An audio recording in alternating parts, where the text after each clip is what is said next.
the moon hung low in the ink-black sky, casting long shadows that seemed to dance with malevolence. It was 3 a.m., the witching hour, and an unsettling stillness blanketed the neighborhood. I walked briskly down the deserted streets, the echo of my footsteps creating an eerie symphony in the silence. I had just finished a late-night shift at the office, my tired eyes yearning for the comfort of my bed. Little did I know, the tranquility of the night would soon be shattered by a presence I couldn't quite comprehend. Evening, as I turned the corner onto Elm Street, a chill ran down my spine. I felt an inexplicable weight on my shoulders, a lingering gaze that sent shivers through my entire being. Glancing over my shoulder, I saw nothing but the dimly lit road stretching behind me. One chuckled nervously, attributing my unease to fatigue and an overactive imagination. Yet, with each step, the feeling of being watched intensified. The rhythmic tap of my shoes on the pavement was accompanied by an unsettling rustle, as if unseen footsteps mimicked my every move. I quickened my pace, attempting to shake off the paranoia that clung to me like a suffocating fog. The streetlights flickered overhead, casting brief moments of darkness that played tricks on my senses. Shadows morphed into grotesque shapes, and I couldn't shake the feeling that someone or something lurked just beyond my line of sight. My rational mind struggled against the rising tide of fear, dismissing the notion that I was being followed by some otherworldly entity. As I approached my apartment building, the once familiar surroundings twisted into a nightmarish landscape. The air grew dense and a pervasive odor of decay filled my nostrils. I fumbled for my keys, hands trembling, and hastened my pace. The only sound that cut through the eerie stillness was the relentless echo of my footsteps.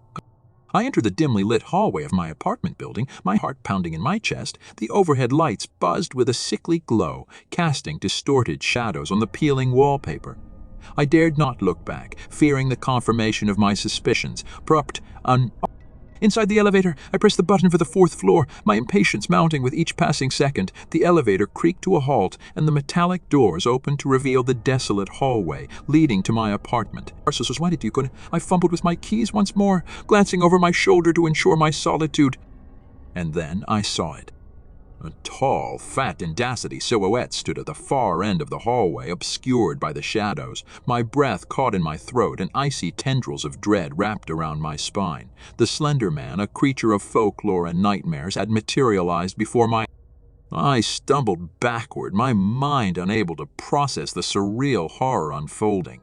The Slender Man moved with an unnatural grace, each step deliberate and purposeful.